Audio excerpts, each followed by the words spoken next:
welcome to NEK VT Rocks. My guest today is Serena Morgan. Serena, you grew up here. You're a real Newport native. I am. Through and through. And now you've got umpteen different businesses, and a lot of people know you from one of your many different hats. So what are you doing right now? Well, right now, in September, I quit working in the restaurant industry, and I gave myself the time finally to become an artist full-time. I realized that if I said yes to all the possibilities of like showing my stuff in a store or like I was saying no to so much, and I realized if I said yes to everything, I could do it full-time. So since September, basically, I have felt like a little scurrying mouse trying to make all the things that I had stockpiled in my brain to make all the items that I've dreamt of making. So I've done jewelry since 2002 for sale. But I've always been an avid, I love pickling and I love vegan foods. I'm super into foraging for medicinal plants and mushrooms. And so I just wanted to, basically everything I came across that I wanted to do, I just wanted to try it out and try to give it to other people so I could share what I make, and it's getting a really good response, so I'm really excited. So you took that leap of faith. I did. And the hard work. I work from, yes, all winter long I stockpile, what I began with is I wanted my Etsy shop to be really stocked.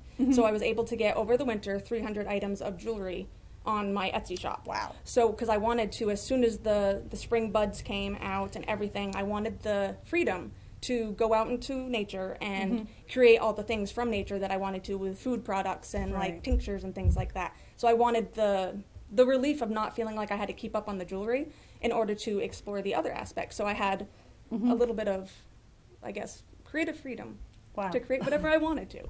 So a lot of people know you from the farmers market. Yes, I love the farmers market. Yeah, why? It's such a wonder. There's so many cool people there. Everybody is at the end of the farmers market. Everyone's like just tossing muffins at each other, like like sharing. Do you want some lettuce? Hey, have a loaf of bread. Come choose a jelly. It's really fun there. Do you do Wednesdays as well as Saturdays? I had planned on doing Wednesdays starting in July. I still do plan on it, but I just want to make sure, because of Saturdays, the high volume of sales that I have, I need to make sure that I can make enough for the next week, because it's pretty labor intensive. It is, yes. And you've also got to forage, because it's not as though you're walking into the supermarket and picking up some pickling peppers. Or yes. It's like, oh my God, I sold all of my dandelion jelly. I need to go out and get the dandelions plucked. It does the process from beginning to end with my food, and even like my jewelry, because my jewelry is done with a lot of like pressed flowers, or like this piece here, it's made out of driftwood. There's a piece over there that's actually all made out of walnuts, like black walnuts. And I took the black walnut and I made out of the hull, I made ink, and then out of the nut I made cookies, and then out of the shell I made a necklace. So it's like, I used to have, where I lived, I had a black walnut tree. I know how hard those things are to get in. And how long my hands were stained. They're brutal to work with. They are, but I made this beautiful artist ink, and it's incredible. My goal was, I got these baskets of walnuts, and we wanted to see if we could use everything. So from the beginning, I went and made something from the beginning to the end. The hulls were made and boiled down into an artist ink for calligraphy. And then the shells were made into necklaces. We ate the nuts, and then I made a tincture out of the hulls on the outside. It can be used for like parasites or a spray on like foot fungus. And then I even made I dried the hulls of them and made Christmas ornaments out of them. So I just wanted to see if I could use everything that I brought home. That is really cool. So it's kind of a challenge, and it's just fun. Yeah. And I see you have fiddleheads there, which of course we all go crazy about, but it's such a short season. It is. That's where I began with the food this year, is I've picked fiddleheads since I was this tall. I never missed a year. I think I missed 1 year my entire life. I used to come back from college, and it was always like a spring break, and I'd go and pick fiddleheads. I've always done it. I didn't want to miss it. And I decided, I was like, well, I wonder if other people would like fiddleheads. The first day of the market, I had a little bit of fresh fiddleheads, some pickled ramps, and some pickled fiddleheads. People were running across the field, and they were grabbing like jars of it. I couldn't believe I bought the fresh fiddleheads from you because I'm lazy, and I didn't want to go picking them myself. I do sometimes, but I just didn't have time. It's a lot of work to exactly. and to clean them really properly. And there were these gorgeous fiddleheads just waiting there. So I admit I did that, and I bought ramps from you too for the same reason. Yes, which I also love. But I look at the pickled ones, and I know they're wonderful. I love pickled fiddle. It's actually my favorite vegetable. If they were in the market as something that you sold like all the time, that would be my everyday item in my basket. You do a lot of fermenting. I do. I love sauerkraut. I make kimchi. I just got done making a fermented ramp soy sauce with complete intentions. I know I told you about this. You wanted a jar, which I will give you a jar, but that's the only jar I'm giving away. It tastes so good. I am keeping the entire thing for myself. I accept bribes. I'm doing right now. I'm doing a wild mushroom fermented soy sauce as well. Yeah. I just love. Actually, I'm making a cleaning product right now with pine needles, water, and sugar, and I'm creating sometimes you can do pine tar, yeah, and I'm making my own vinegar to make my cleaning products with. And that's great. Yeah, I just love the act of. And it's such a distinctive smell too. I just love the act of. I have these giant fermentation containers. It's fun. Where do you have the space? Because you have a tiny apartment. Yes, I do. I'm very organized. I'm very organized. Like actually, when my fiance first came to my house the very first time, he was like, "What are those bins next to your bed?" And it was a stack of fermentation containers.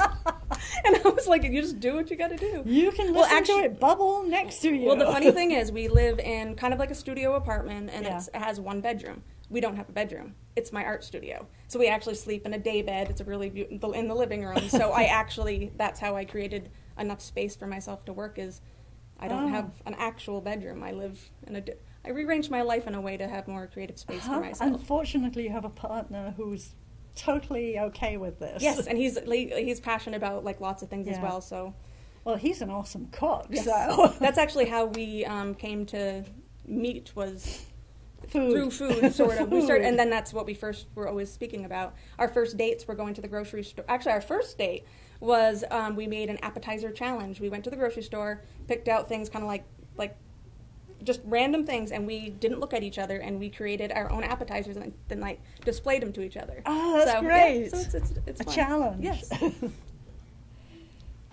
So, what's the dream? This was actually. I mean, obviously, like this obviously is the dream. My dream has always been to be able to live off of my art, basically, and I am doing that now. Right. Ideally, I want it to be able to also purchase land and cabin. That's like that's the dream. That's the dream. I would love to be able to create my own garden where I can sustainably like support myself with food.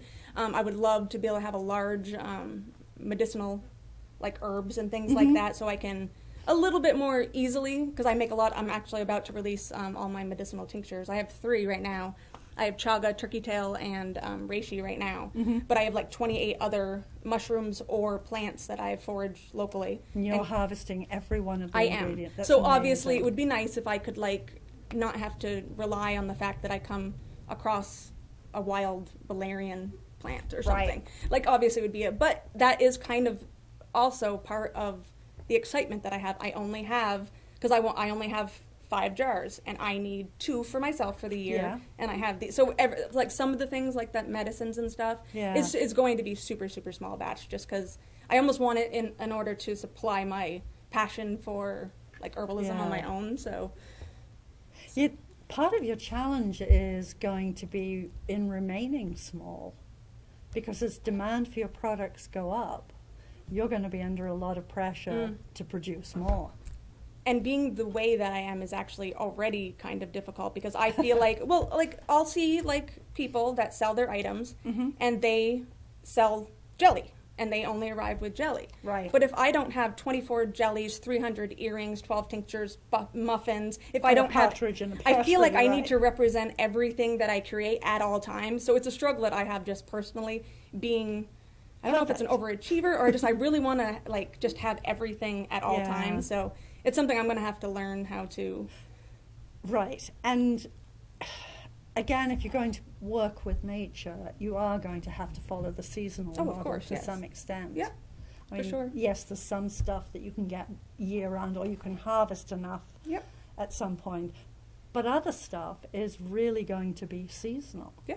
And if you come across it, because sometimes you don't. That's right. Like the reishi mushrooms this year, it's a really good reishi mushroom year. And for the last 2 years, it hasn't been. So 3 years ago, I collected a lot of reishi mushrooms, and I had enough where I made tinctures, so I lasted like the 2 years. But this year, it was a reishi year, so You have a very large harvest. So my dehydrator is just going like all day long, like just to get them processed. Because I wanted enough to be able to share a little bit. I have like a little bag of dried reishis here, and it shows how to make your own tincture, and it shows how to make your own tea. And then if you don't want to, you can buy it from me. But I just want to like kind of not necessarily teach people, but if they're curious and they can't go out in the woods to find it themselves, or they're scared, because obviously there's fear with foraging, and for very good reason. Like we started when we began. I don't know, it was like 4 years ago, foraging for mushrooms, and we started with the one that you can't. It's the only thing that looks like that. Then we added one. We're up to we have 29, I think, that we eat and use medicinally. Yeah. So it's, and even then, you still have to be careful. Yeah, of course. You really do. Well, like some people are sensitive to chicken of the woods. If it grows on a hemlock, some people have sensitivity to their stomach if it grows on a hemlock. But not on anything else. Yes, right. but I don't have that. Like I tested it out. I was like, here's a mushroom on a hemlock. Let me taste a little bit. See, and we can eat it. So you don't know. So it's, And do you then label your product with this was grown on hemlock, or this was grown on walnut? Or? I haven't sold like edible. Reishi is edible technically, but like that I wouldn't pick and sell a mushroom like a chicken. That was at this point I don't know if I'll ever pick enough mushrooms in order to share, because I'm kind of greedy and I really like them. It's great protein. So I'm not really at the point where I'm like, I'm a mushroom addict, so. Oh yes, I am. Yes. Yeah. We have Adirondack packs, and when we come out, they are straight in the back. They're packed for sure. Yeah, they're so fragile. Yes. For sure. Sometimes you don't know what you're going to get either, and of course, I don't come out with just mushrooms. There's everything else. There's like bark for willow bark for like tinctures, and then there's also wreaths. I make wreaths, so there's like everything that you can buy. Yeah. Yes. Yes. So speaking of burdock, do you dig for the roots? I haven't. Well, we did. We looked at it. We eat it though. Yes. Actually, I buy it. Like in Asian grocery stores, I buy the burdock root. I haven't done that one yet. I guess it wasn't. Because there'll be a lot of people around here who will be very happy for you to come to their gardens. Yes. Like me. I did make a burdock. I'm not sure what they're called. Burdock burr wreath, actually. Yeah. Because in like witchy. Yes. It's supposed to protect you from like harm, because it's got the spikes. So I've actually made a couple mugwort wreaths with burdock and stuff, and they're interesting. Yeah. There's a soda that kids drink in Europe called dandelion and burdock. I mean, it's fake at this point, I'm sure, but when we were kids, it was real, and it was made from parts of dandelion and parts of burdock, the burdock root. Yeah, it was delicious. Yeah, lots of herbs are delicious. There's something else to add to your list. Soda? Well, cordial, and then you can make it into whatever kind of soda you want. I do simple syrups out of like flowers and things like that, and I was going to do some infused vinegars for mixed drinks and things like that. I bet some of the bars would love to have some of your stuff. Yes. Oh, I made some lilac syrup that I turned into. I don't drink, but I turned lilac syrup into a really good lemonade, and it was like delicious. Well, that would be delicious. Yes. Yeah. Has a nice. That's a very delicate flavor. It does. Yes. Yes, it's interesting. I've worked with like 6 different flowers this year with floral jellies, and it's very interesting to taste the difference between the different flowers. Like dandelion jelly tastes like honey. Yes. Like clover honey tastes a little bit grassy, but it has a little floral note. And then like the lilac has more of a flower note than the other ones. It's very interesting. If you bread dandelion flowers, they taste like mushrooms. If you what? Bread them and bread them. I thought you meant like breed mushrooms. Like if you breed dandelions. I was like, sorry. I don't need to breed them. I've got plenty. Most they people breed do. themselves. Yes. But if you put bread crumbs and like a fritter. Yes, like we've done that. If you fritter them, they taste like mushrooms to me. Interesting. So do horsetails. We tempura fried horsetails oddly. They look very interesting. I haven't tried those. Yeah, I wouldn't. I have lots. It was fun. It was interesting. I wouldn't repeat it. Like it was interesting. Try it once, and if you like it, try it again. I felt the same way about making tofu. I did it once. I don't need to do it again. Yeah. Ever. That's a yes. It's so labor intensive. Yeah. But I did it. Yes. It's like making seitan and all of the other. That is actually on my one of my next things on my list. I make a really nice seitan loaf, and I was wondering if there was maybe a product or an outlet for people that wanted their own seitan to bring home. I don't know. We'll see. I'm sure there is. Yeah. I mean, I'm not willing to make it again. It, again, is labor intensive and messy, but it was fun to do a couple. I did that a couple of times. I haven't in a while, but I used to make it like all the time and freeze it, and yeah, I love seitan. So. Well, you know, your business could grow in so many ways. I always tell people that I need a little clone to help me. Well, you might. Yes. And you might need a bigger space to do it, because that's why having your land in this cabin is going to be a really good, with an outbuilding. Yes, I need an activity shed. Yes. I don't mind living tiny, but I need an activity shed. We've always talked about that. Yeah, I guess you do. Yeah. And how will your partner do? Because he's such a good chef. I think he needs to jump on board with me. He's like, I'm the man behind the magic. That's what he calls me, because he comes foraging with me, obviously. And he's just like, I'm the man behind the magic. But. Oh, he might have another role. Oh, yes, I believe so. Having had one of his soups that was so delicious. He is a mean cook, for sure. Yeah.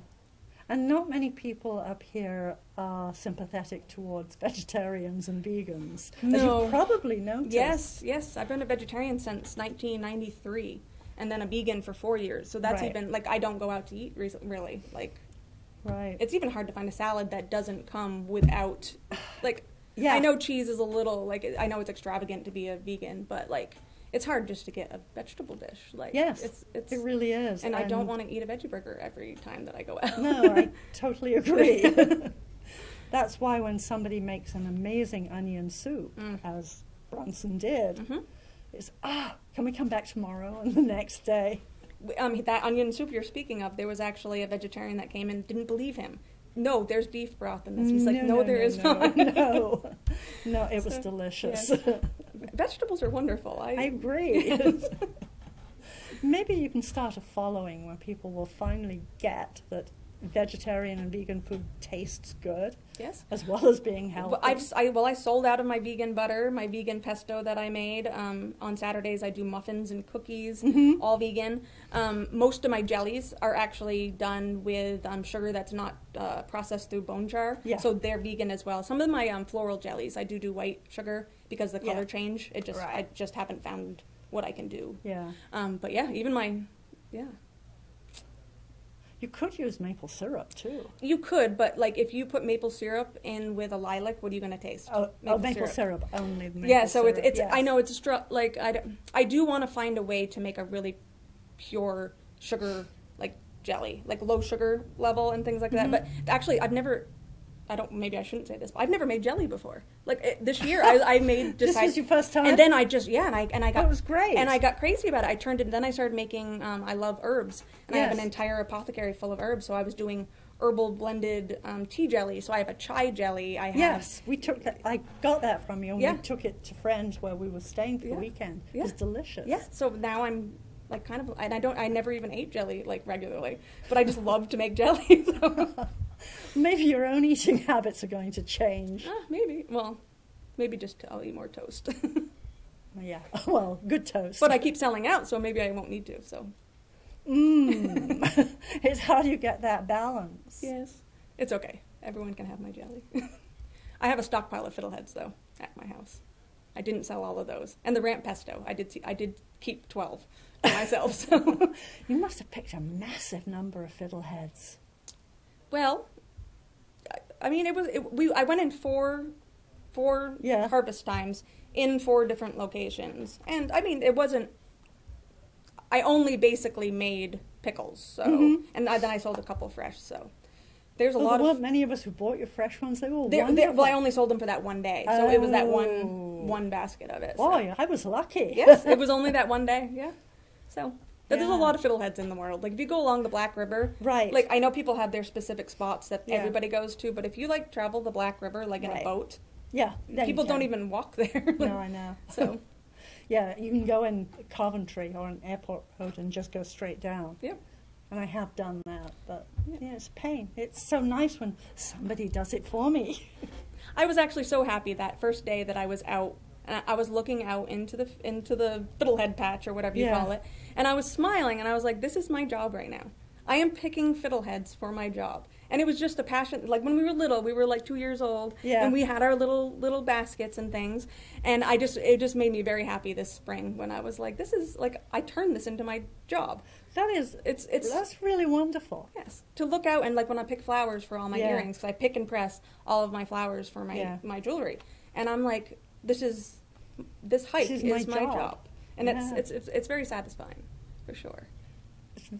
It's so wonderful to be able to use every bit of your creative self and sustain yourself. Yes, for sure. Because so many of us do things in the world that we just do for survival, not because we really want to, and then we try and have our real life separately. But you've managed to combine it. I think if more people tried to do what they love as what they do for their finance, I know it's not always possible, but I think there's ways to incorporate it a little bit. I mean, if you really try. I mean, it takes effort. I mean, it's hard work. I mean, since I've sold jewelry since 2002, and I've flown. I've like gone in and out of almost being sustainable on it, and then I did other things, like I owned a bar for 4 years, just like flowing in and out of it. But just to keep up it as a hobby that you also sell, it's like your weekends you're going to be making this, or before you go to work you're going to be making this. So where was your bar? In Derby. I used to own Hellbilly Hideaway for 4 years with my brother. Yeah, it was a wild, crazy time back in my early 30s. You had fun. It was fun, for sure. Yeah.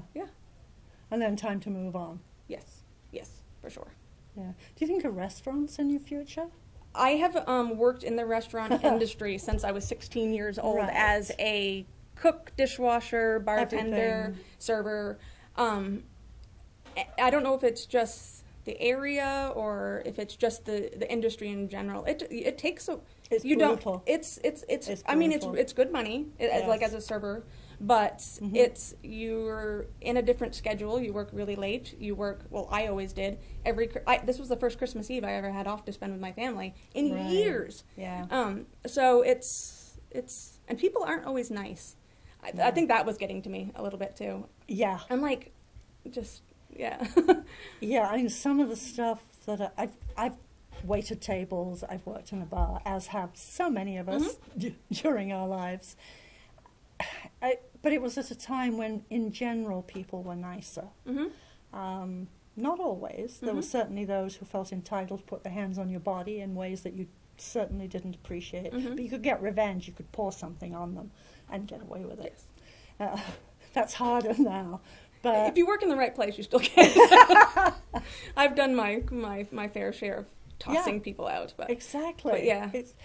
But but post-COVID, I mean, some of the stuff that I've heard or that I've seen written on Facebook makes my hair stand on Or end. try working through COVID and trying to tell people, like trying to do the mask mandate and be like, no, you can't just pull that table over to this table because we only can seat people of the same family. It was enough to sometimes make you want to cry. Yeah. Like, I've had people scream at me, like, at the door, being like, please, you need to wait, you need to wear a mask, we have one for you. And it was like, we can't do this, like, otherwise. every night we'd be like, I can't even believe this. Aren't they happy at least that, like, I'm risking, like, like myself? Yeah. Like, and it's like, my life's on the line here. And that was You're before anyone jackass. knew that you could be safely around each other in ways. And it was people are crazy. But, or screaming because they didn't have exactly the ingredients they wanted. Oh, food like you had control over that. Food was hard to get. Yeah. And actually through, like, my products was hard. There's, like, a certain wire that I always got, or a certain, something that I used, like, regularly. Like, ear wires were sterling, because I only use sterling silver and 14 karat gold ear wires. And there was just during a time when I was like, and I'm not going to change my product, I'm not going to use aluminum ear wires. Right. Like, it's just... that's not the level of jewelry that I want to produce. And it was hard to find, like, lots of things, like... Such is. But I guess there's always mushrooms. in the forest to get. So, There are, yes. and when they're dried, they look beautiful. This was a dream to make an entire wreath out of dried mushrooms that I found in the forest. So I had my little pack of edible and medicinal, and then my pack of just the ones that look pretty. Dried. Yeah. Yeah. Yeah. Yeah. Some of the ones, the really beautiful coloured mushrooms, fungi that we see would be wonderful if there was a way to keep the colour.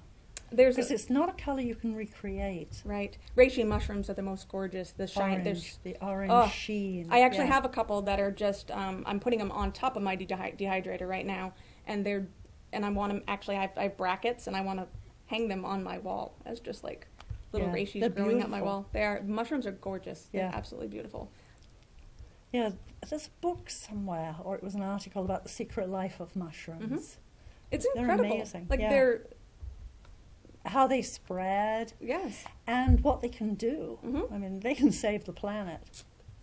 Just those 3 mushrooms that I have for my tinctures right now, the reishi, chaga, and turkey tail, the ability to like the immune boosting properties that they have, the like anti-cancer agents that they have, they're just incredible. Like mushrooms, I feel like could cure a lot of people if they.